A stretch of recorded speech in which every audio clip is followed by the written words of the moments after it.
Donc, moi, ce que je voudrais vous présenter, c'est ce défi de l'implicite politique dans les traces numériques antiféministes. Alors, je l'ai dit, il y a des collègues qui savent que j'ai ce projet depuis 5 ans maintenant, donc ça fait un moment qu'ils en entendent parler. Je rappelle quand même quelques slides que pour certains vous avez déjà vus, sur lesquels je ne vais pas forcément revenir en grand détail, mais qui présentent un petit peu le contexte général quand même de cette recherche.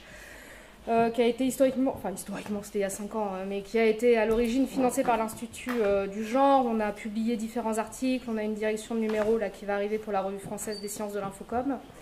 À l'origine, il y a 5 ans, il n'y avait pas encore beaucoup d'articles, même journalistiques, sur la question du masculinisme, sur la notion, sur l'importance des rapports de genre dans la consolidation des discours d'extrême droite. Dans la sphère publique, on voit là que ça perce, il y a différents... Ah, c'est bloqué sur le... Nicolas me dit que... C'est pas vrai. Ah oui, c'est vrai. Oui, si. On va refaire le partage. Attends, j'arrive, Nicolas. Ah, mais non, mais je suis bête. Mais non, je le fais là, le partage, donc c'est pas logique. Non, il est ici, le partage. Il est Donc ici c'est ici qu'il faut que tu déroules. Non, il est là, je l'ai pas mis ici, la présentation, elle est là. Attends. Tac. Curieux. Ah, zut.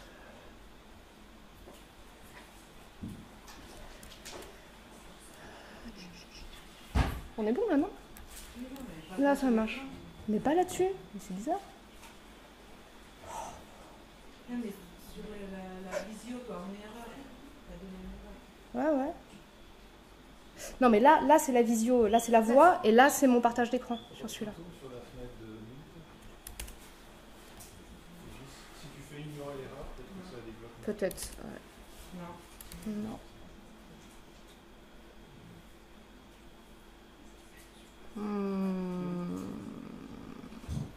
Bon. On partage là, tu penses?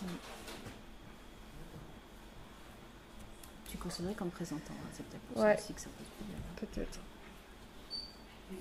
C'est bien partager la totalité de l'écran. Et pas... Ouais. Sur la... Ouais, je vois ce que tu veux dire. Attends. Hop. T'as arrêté? On va retirer là. On aurait dû mettre les ports.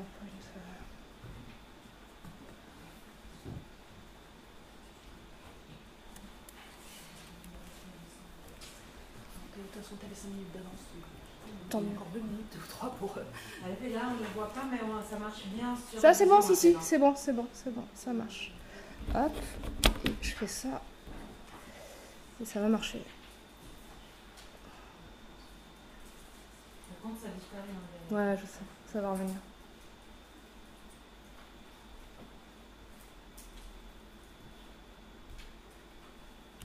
Là, on est bon, Non, ça marche plus.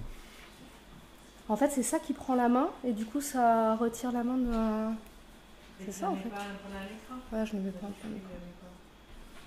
Bon, c'est pas très joli, mais on va faire comme ça. Non, ça marche plus. Ça marche plus non plus?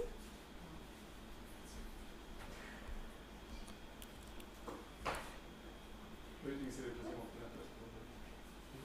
Pas plusieurs fenêtres qui notent ouvertes sur le même slide. Non, je reconnais là en plus. C'est le... On t'écoute, dit Nicolas Soirée. Mais bon. Ouais, mais il y a des visuels, Nicolas. Ça c'est sur une ligne.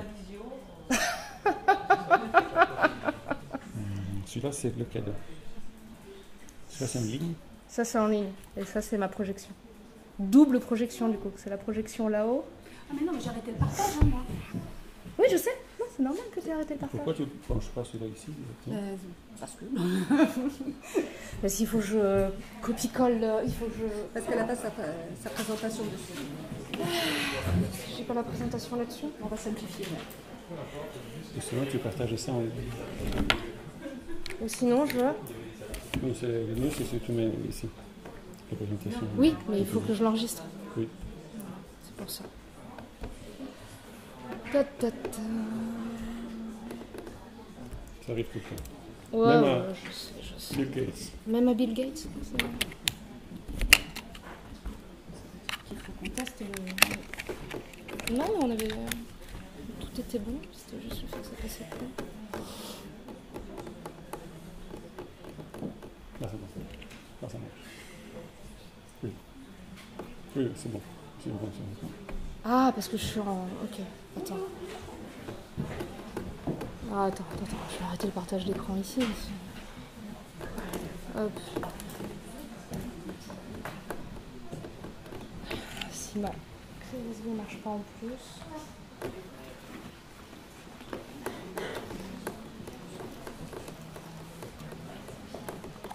Bon, on va pas Tu en as faire une ça, autre ou pas? non.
Hein. Je suis perdue sur PC. Il devrait être dans... Ouais, il devrait être en bas. Ouais. Non, il n'a pas été... Il a Non. pas pris. Mais non, non, c'est Voilà, bon. c'est bon, c'est bon. Clic. Ouais, je l'avais. C'est bon, c'est bon. C'est bon, je suis en partage? Mais non, mais je suis pas en partage pour eux. Ah ouais.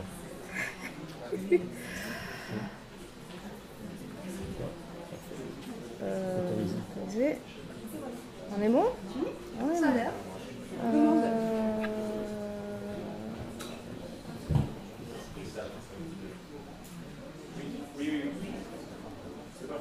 Ouais, bon comme ça, je touche plus à rien. On est bon, go! Ok, donc triple hybridation, parce que hybridation, des problèmes techniques aussi. Donc j'accélère un peu sur la présentation. Donc c'est... Ça va? Donc c'est un projet de recherche, voilà, oui, donc on parlait pas encore énormément du masculinisme et de l'importance des rapports de genre dans la consolidation des discours et puis des idéologies d'extrême droite, en particulier en France. On voit émerger là dans les enquêtes la thématique. Voilà, donc nous ce qu'on a fait, c'est dès 2019 on a opéré une cartographie et depuis une veille de ces milieux en ligne. Un des premiers défis et parfois obstacles auxquels on a été confronté, évidemment, c'est la difficulté de naviguer entre l'implicite et l'explicite. Parce que dans l'acceptabilité sociale des discours d'extrême droite, il y a des choses que l'on peut désormais, cette fameuse fenêtre d'Overton, vous savez, il y a des choses que l'on peut dire aujourd'hui, mais il y a des choses qui restent quand même très difficiles à évoquer. Je vous renvoie d'ailleurs au dernier rapport du Haut Conseil à l'égalité, où il y a de grosses contradictions entre le fait de se déclarer pour l'égalité homme-femme, hein, parce que socialement c'est difficilement acceptable de dire qu'on est contre l'égalité homme-femme, et en même temps, chez les jeunes hommes en particulier, un regain, le regain d'une acceptabilité, d'une certaine virilité, voire d'une violence, hein, puisque dans les déclarations, un certain nombre, j'ai plus les chiffres précis en tête, mais un certain nombre de jeunes hommes disent que être violent parfois dans le couple, c'est acceptable. Donc on va trouver ce type de contradiction entre l'acceptable et l'inacceptable, entre l'implicite et l'explicite, puisque parfois il va s'agir d'employer des stratégies de l'implicite pour pouvoir dire ce que l'on ne peut pas dire explicitement, ce que l'on connaît en communication politique, notamment sous la stratégie du dog whistle. Donc c'est le fait d'aller envoyer voilà, des notions, des concepts avec des termes acceptables, mais qui recouvrent en fait d'autres notions, d'autres discours qui sont considérés comme inacceptables. J'avance un petit peu quand même, histoire de... Donc, ce que l'on a cartographié, ça a été, pour cette étude-là, les discours de l'implicite dans les alliances entre la manosphère, donc vraiment la sphère spécifiquement masculiniste des réseaux d'extrême droite en ligne, et ce qu'on a intitulé, je vous avoue faute de mieux, la sphère réactionnaire élargie, parce qu'on avait essayé de délimiter des choses comme la fachosphère, la catosphère, enfin les dénominations fleurissent un peu partout, mais on s'était rendu compte que c'était des sphères trop hétérogènes pour pouvoir être très facilement délimitées. Pourquoi? Parce qu'elles sont déjà installées depuis un moment. L'institution ecclésiale, elle est très vieille, donc elle a des traces numériques, mais elle est très consolidée quand même. L'extrême droite, elle est très ancienne aussi. Par contre, la manosphère, elle est assez récente. Donc elle a des acteurs qui sont quand même assez bien identifiés et assez facilement identifiables. Et justement, cette manosphère, elle va essayer de s'arrimer à des choses existantes pour se légitimer, tout en revendiquant sa spécificité que sont très spécialement les rapports de genre. Donc on a une manosphère qu'on a identifiée depuis un moment, là pour cette étude des discours implicites et des termes qui vont jouer dans la consolidation de la sphère. On a 6 chaînes, 26 vidéos, on avait récolté un tout petit peu plus de 40 000 commentaires. Et puis voilà, cette sphère réactionnaire élargie, où on avait 3 chaînes, mais particulièrement nourries, 15 vidéos et un peu moins de 50 000 commentaires.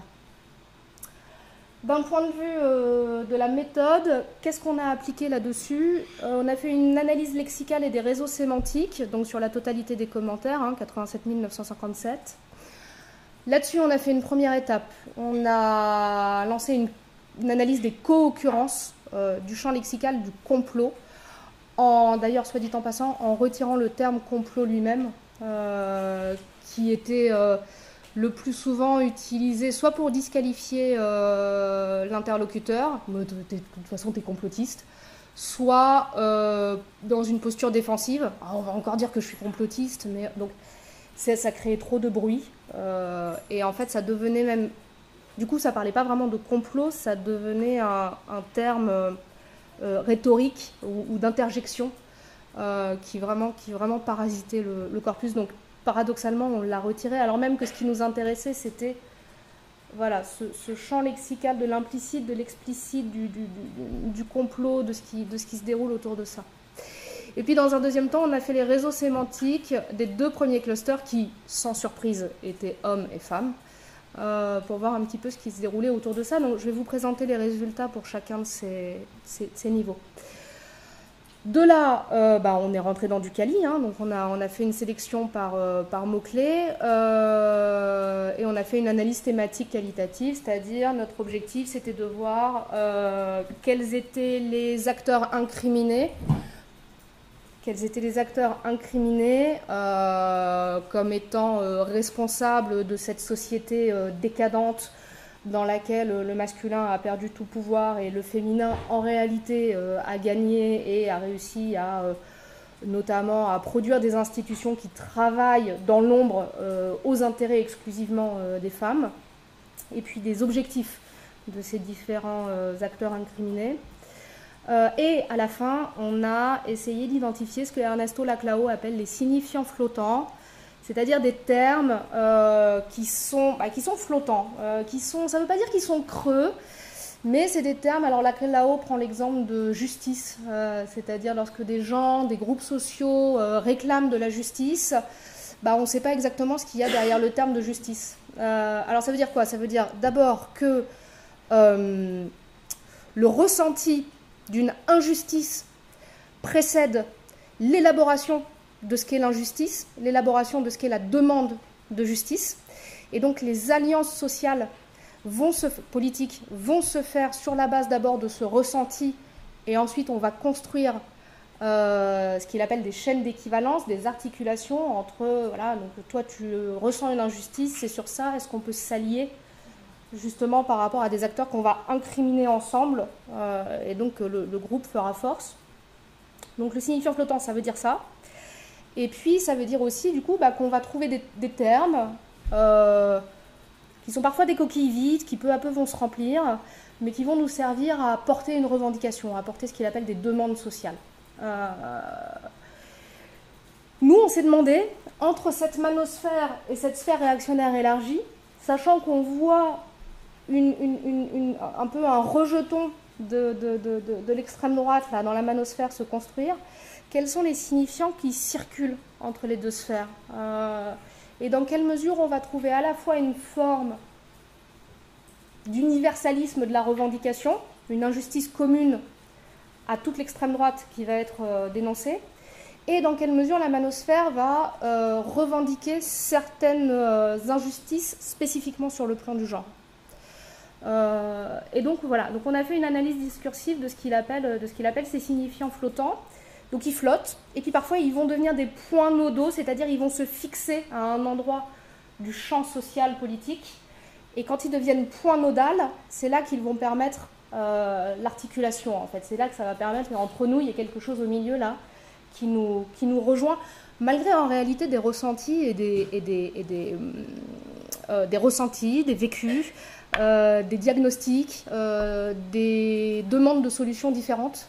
Mais c'est le propre des alliances. On va malgré nos différences, choisir temporairement de faire front. Donc sur cette analyse des co-occurrences et des réseaux sémantiques, on a fait deux approches parallèles. D'abord, évidemment, on a identifié la prévalence des mentions du complot et des co-occurrences les plus présentes. Et puis ensuite, on a fait une cartographie des réseaux sémantiques. Ce qu'on a vu, c'est que les termes relatifs au complot insistaient sur la manipulation et articulaient deux niveaux. Il y a un premier niveau qui est sociopolitique, qui est celui de la sphère publique, en fait, et un autre qui est plutôt interpersonnel. Donc ça va être la sphère privée, ça va être le fait que les femmes mentent, grosso modo. Donc, dans la manosphère, tous les termes qui vont être relatifs au complot, ça va être de l'ordre, alors vous le voyez, hein, c'est à gauche, ça va être de l'ordre de la manipulation, du mensonge, du fait d'être lobotomisé, mais quand même on voit qu'il y a quelque chose qui est sur l'axe interpersonnel de façon assez forte. Quand on est dans la sphère réactionnaire élargie, dans l'extrême droite, hein, globalement, alors on a toujours la manipulation, mais on voit que ce qui va, donc le mensonge est considérablement réduit, et il est remplacé par des termes beaucoup plus structuraux, que sont ceux de propagande, qui renvoient très clairement à un régime politique, hein, voilà, ou d'idéologie.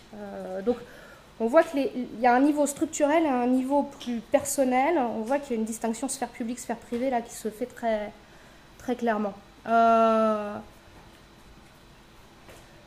Du côté des attributs, parce que je vous disais, on est allé voir après,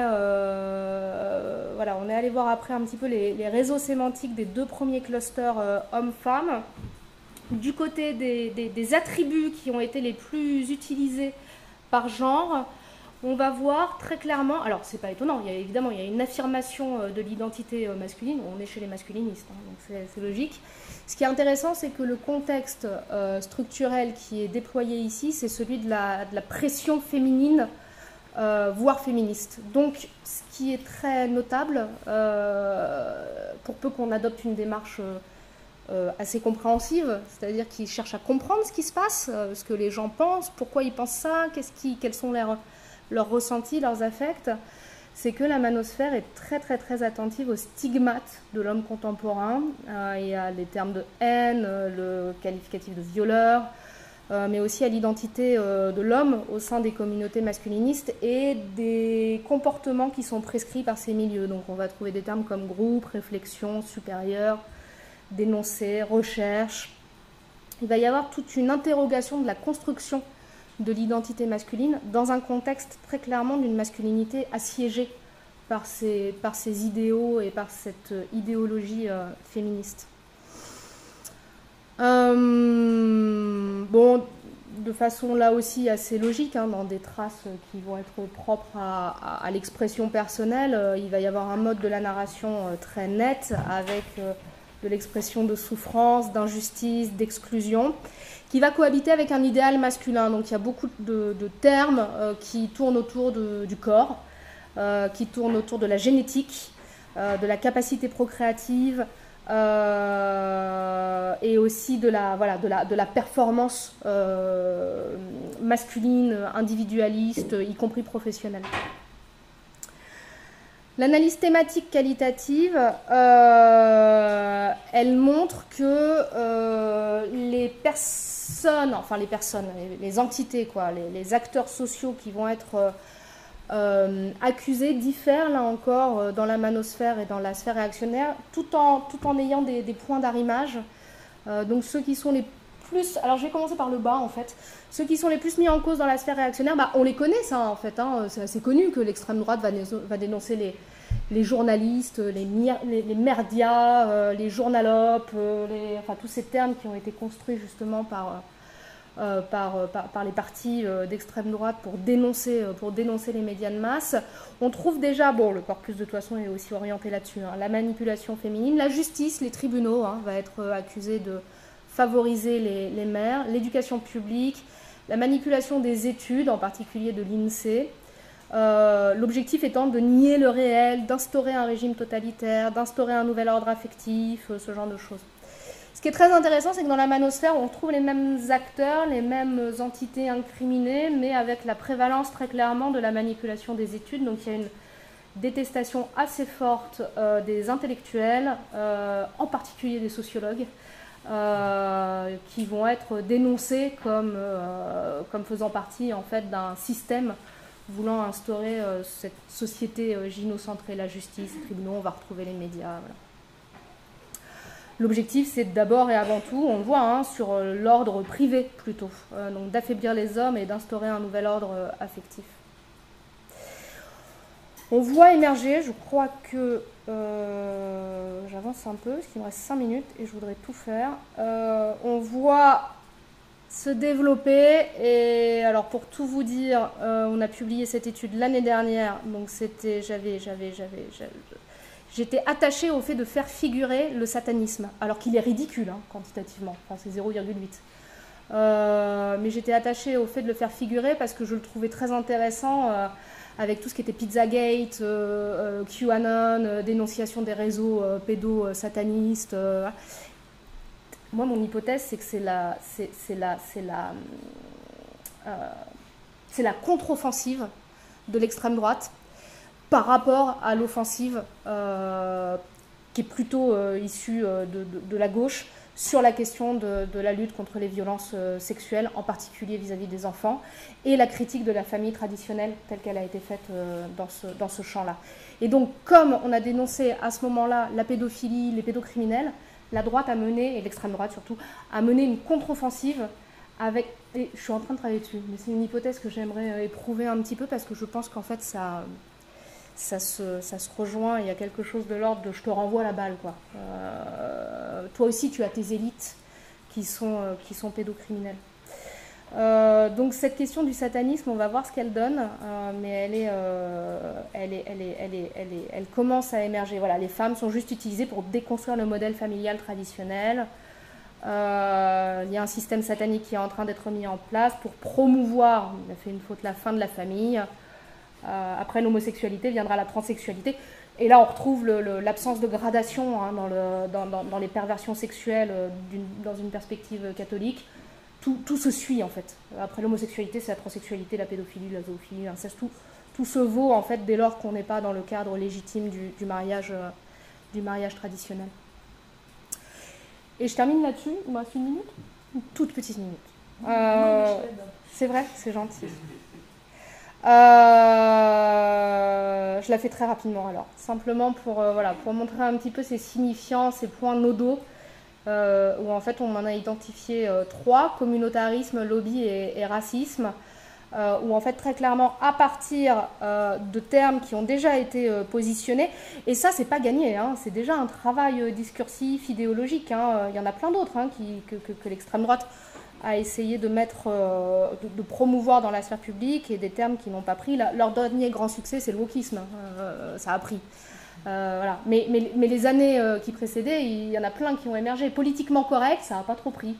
C'est monté un peu, puis c'est redescendu. Voilà. Mais ces termes-là, là, ils sont bien identifiés. Hein. Communautarisme, islamique, islamiste, ethnique.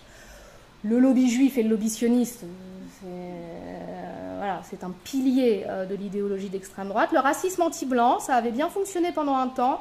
Voilà. Et du coup, la manosphère, pour se légitimer, va se réapproprier une partie de ces signifiants et en même temps les remettre à leur sauce. Donc ça va donner le communautarisme de genre, le communautarisme féministe, le lobby LGBT ou le lobby féministe. Et puis le racisme anti-blanc devient un racisme anti-homme ou un racisme anti-homme blanc. L'objectif étant voilà, soit de renforcer l'antagonisme, la dichotomie, hein, un cadre de lecture qui est homme versus femme, et puis surtout féminisme versus homme, ou des logiques d'équivalence. Voilà. On a des ennemis communs et donc on va pouvoir s'allier contre eux. Je vais m'arrêter là. Merci beaucoup.